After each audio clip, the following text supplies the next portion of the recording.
So good morning guys. तो चलिए start करते हैं आज के यानी कि 31 दिसंबर के इंपॉर्टेंट करंट अफेयर्स को। देखिए पहला प्रश्न क्या है। हाल ही में किसे सशस्त्र सीमा बल के महानिदेशक का अतिरिक्त प्रभार यानी कि एडिशनल चार्ज दिया गया? तो आंसर होगा संजय अरोड़ा को। वैसे आप जानते हो संजय अरोड़ा ये अभी आईटीबीपी के नए डायरेक्टर जनरल बने थे और अभी इन्हीं को सशस्त्र सीमा बल के डायरेक्टर जनरल का अतिरिक्त प्रभार दे दिया गया। क्यों? क्योंकि अभी तक जो एसएसबी के जो डायरेक्टर जनरल थे कौन? कुमार राजेश चंद्र, वो अभी 31 दिसंबर 2021 को यानी कि आज रिटायर्ड हो रहे हैं। तो सशस्त्र सीमा बल ये नेपाल और भूटान के साथ भारतीय सीमा पर हमारी रक्षा करती है। बाकी पंकज सिंह ये भी बॉर्डर सिक्योरिटी फोर्स के डायरेक्टर जनरल बने थे। कुलदीप सिंह सीआरपीएफ के डायरेक्टर जनरल बने और शीलवर्धन सिंह सीआईएसएफ के डायरेक्टर जनरल बने थे। बाकी अगर एनसीसी के डायरेक्टर जनरल कौन बने थे पूछेंगे तो गुरबीर पाल सिंह। असम राइफल्स के डायरेक्टर जनरल कौन बने थे? प्रदीप चंद्रन नायर। असम राइफल्स का हेडक्वार्टर मिलेगा आपको शिलोंग में और असम राइफल्स को पूर्वोत्तर का प्रहरी भी कहा जाता है। अच्छा, वैसे हमारे नेवल चीफ कौन है? आर हरि कुमार। और एयर चीफ मार्शल कौन है? विवेक राम चौधरी। और आर्मी चीफ है मनोज मुकुंद नरवणे, जो भी चीफ ऑफ डिफेंस स्टाफ बने थे। ध्यान रखना, ये बढ़ते आगे। बताइए हाल ही में किसे मैक्सिको में भारत के अगले राजदूत के रूप में यानी कि एम्बेसडर के रूप में नियुक्त किया गया? तो आंसर होगा पंकज शर्मा को। तो अभी पंकज शर्मा को मैक्सिको में भारत के अगले राजदूत के रूप में नियुक्त किया गया है। वैसे ये वर्तमान में निरस्त्रीकरण पर यूनाइटेड नेशन सम्मेलन जिनेवा में भारत के स्थायी प्रतिनिधि हैं, पर अब ये मैक्सिको में भारत के अगले राजदूत बन जाएंगे। और ये किनका स्थान लेंगे? मृदुल कुमार का स्थान लेंगे ये। बाकी प्रदीप कुमार रावत चाइना में अभी भारतीय राजदूत बने थे। अमीश मेहता क्रिसिल रेटिंग एजेंसी है क्रिसिल, उसके नए एमडी सीईओ बने। और Sahdev Yadav Indian weightlifting federation के नए प्रेसिडेंट ये बने थे। लेकिन यहां पे बात मैक्सिको की है तो ये रहा मैप में मैक्सिको। कैपिटल इसकी होती है मैक्सिको सिटी। करेंसी है मैक्सिकन पेसो और प्रेसिडेंट है एंड्रेज मैनुअल लोपेज ऑब्रेडोर। बढ़ते आगे। और हाँ गाइस, देखिए इंडिया के टॉप बैंक एडुकेटर्स एक बार फिर अनअकैडमी पर आपके लिए ला रहे हैं ढेर सारी फ्री क्लासेस। तो अनअकैडमी की हर क्लास कंडक्ट की जाती है आपके बैंक की हर परीक्षा की तैयारी को और भी ज्यादा मजबूत करने के लिए। और ये सारी फ्री क्लासेस आपको मिलेंगी अनअकैडमी पर, जहां पर आप अपने फेवरेट टीचर के साथ अपने घर से अपने पर्सनल शेड्यूल के हिसाब से पढ़ सकते हैं। और अनअकैडमी की हर क्लास आप लाइव नहीं तो बाद में रिकॉर्डेड सेशन के द्वारा भी अटेंड कर सकते हैं। और अगर आप चाहें तो क्लास को डाउनलोड करके ऑफलाइन भी देख सकते हैं। और आप लाइव क्लास में आस्क अ डाउट फीचर के द्वारा टीचर से अपने डाउट भी क्लियर करवा सकते हैं। और आप लाइव क्विजेज और टेस्ट सेशन भी अटेंड कर सकते हैं, जहां पर आपको अपनी लाइव रैंकिंग भी देखने को मिलेगी। और अनअकैडमी पर टोटल 12 भाषाओं में क्लासेस कंडक्ट होती है, तो आप अपनी फेवरेट भाषा में क्लास अटेंड कर सकते हैं। आप अपने टीचर के साथ इंटरेक्ट कर सकते हैं, लाइव पोल में पार्ट ले सकते हैं। और ये सभी फीचर आपको मिलेंगे एक ही प्लेटफॉर्म पर, एक ही सब्सक्रिप्शन के साथ।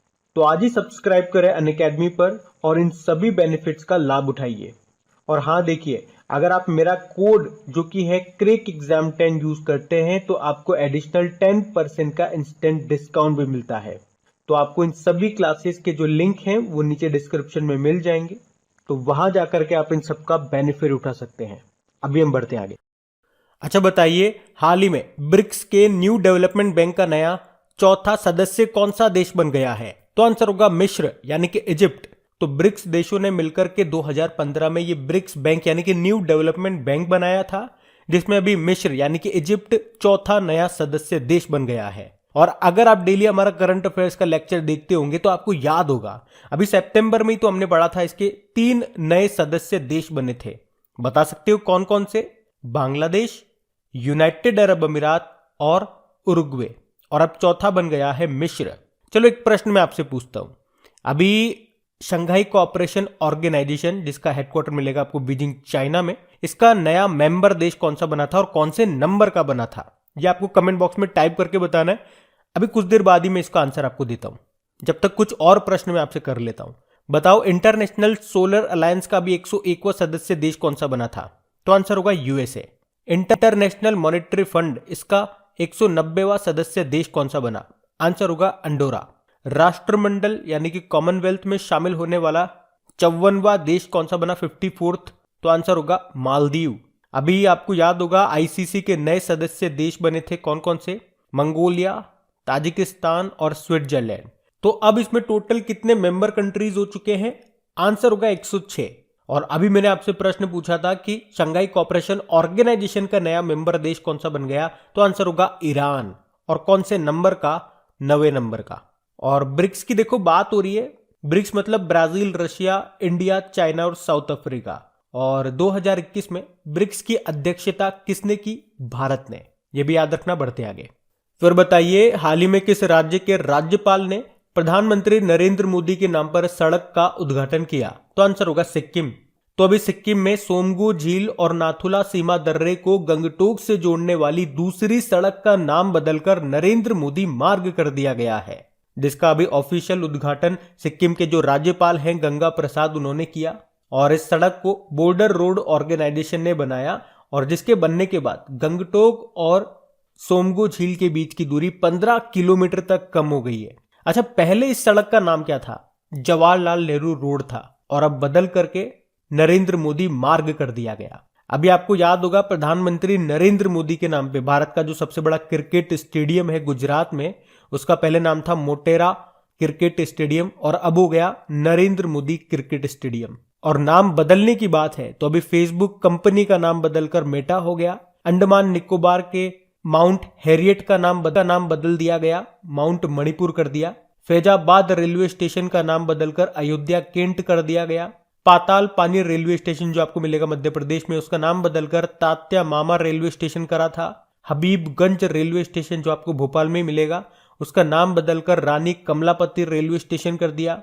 उत्तर प्रदेश का मंडुआडीह रेलवे स्टेशन का नाम बदलकर बनारस रेलवे स्टेशन कर दिया। कर्नाटक का हुबली रेलवे स्टेशन भी याद होगा, जिसका नाम बदलकर श्री सिद्धरुदा स्वामी जी के नाम पे कर दिया। और हावड़ा कालका मेल ट्रेन का नाम बदलकर नेताजी एक्सप्रेस कर दिया। अभी मिड डे मील योजना का नाम बदलकर प्रधानमंत्री पोषण योजना कर दिया था। राजीव गांधी खेल रत्न पुरस्कार का नाम बदलकर मेजर ध्यानचंद खेल रत्न पुरस्कार कर दिया। हरियाणा के हिसार हवाई अड्डे का नाम बदलकर महाराजा अग्रसेन अंतर्राष्ट्रीय हवाई अड्डा कर दिया। भारी उद्योग और सार्वजनिक उद्यम मंत्रालय का नाम बदलकर भारी उद्योग मंत्रालय कर दिया। और अयोध्या हवाई अड्डे बदलकर मर्यादा पुरुषोत्तम श्रीराम हवाई अड्डा कर दिया। दिल्ली के प्रगति मैदान मेट्रो स्टेशन का नाम बदलकर सुप्रीम कोर्ट मेट्रो स्टेशन कर दिया था। और इसी तरह से international association of athletics federation का नाम बदलकर वर्ल्ड एथलेटिक्स कर दिया था। तो ये भी अभी कुछ रिसेंटली नाम बदले गए थे जो इंपॉर्टेंट थे, मैंने आपको बताया, इनको ध्यान रखना। बढ़ते आगे। फिर बताइए अभी हाल ही में यूनाइटेड नेशन निकाय में भारत के नए स्थायी प्रतिनिधि के रूप में किसे नियुक्त किया गया, तो आंसर होगा अनुपम रे को। तो अनुपम रे, इनको निरस्त्रीकरण पर यूनाइटेड नेशन सम्मेलन में भारत का नया स्थायी प्रतिनिधि नियुक्त किया गया है।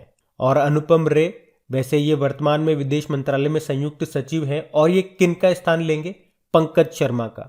और इनका नाम सुनते ही आपके माइंड में क्लिक करेगा कि यार इनका नाम तो अभी आपने पढ़ा ही था, जब दूसरे वाले प्रश्न में हम लोगों ने पढ़ा था कि मैक्सिको में भारत के अगला राजदूत इनको बनाया गया है, पढ़ा था हम लोगों ने। तो अब उनका स्थान लेंगे अनुपम रे, यूनाइटेड नेशन निकाय में भारत के नए स्थायी प्रतिनिधि के रूप में। बाकी Shombi Sharp, United Nation secretary general ने शॉम्बी शार्प को भारत में यूनाइटेड नेशन रेजिडेंट कोऑर्डिनेटर के रूप में नियुक्त किया था। हर्ष भूपेंद्र बंगारी एक्सिम बैंक के नए मैनेजिंग डायरेक्टर बने थे।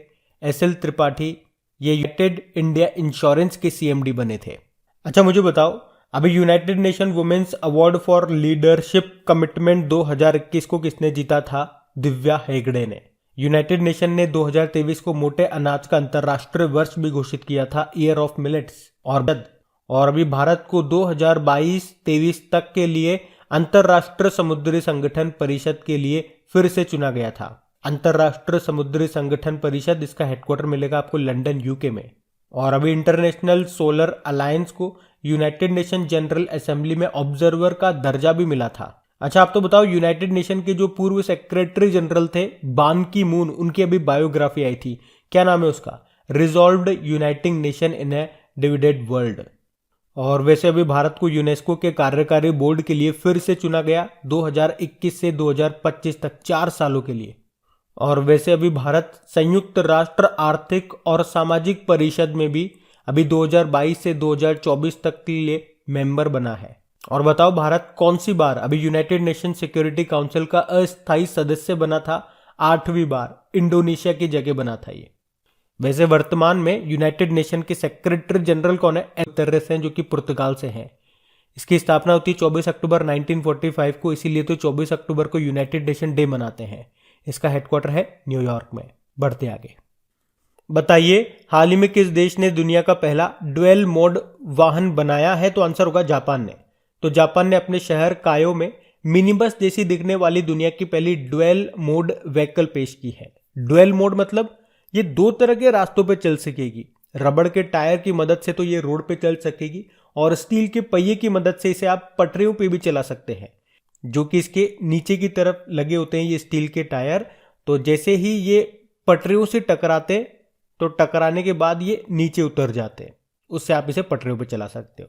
तो इस डुअल मोड व्हीकल में एक बार में 21 यात्री इसमें बैठ सकते हैं, और अगर आप इसे रेल की पटरियों पे चलाओगे तो इसकी जो स्पीड होगी वो 60 किलोमीटर पर आवर होगी, और अगर आप इसे रोड पे चलाते हो तो लगभग 100 किलोमीटर प्रति घंटे की रफ्तार से ये दौड़ेगी। तो याद रखना, दुनिया का पहला डुअल मोड व्हीकल पूछा जाएगा किसने बनाया, तो आंसर होगा जापान ने। चलो कुछ प्रश्न मैं आपसे पूछता हूं। अभी दुनिया का पहला पृथ्वी विज्ञान उपग्रह जिसका नाम है गुआंगमू, इसको किसने लॉन्च किया था? वैसे तो नाम से ही पता लगा दोगे, ये गुआंगमू ये बनाया था किसने? चाइना ने। अभी नासा ने दुनिया का पहला डार्ट मिशन भी लॉन्च किया था, और अभी डेनमार्क बना रहा है दुनिया का पहला ऊर्जा द्वीप एनर्जी आइलैंड।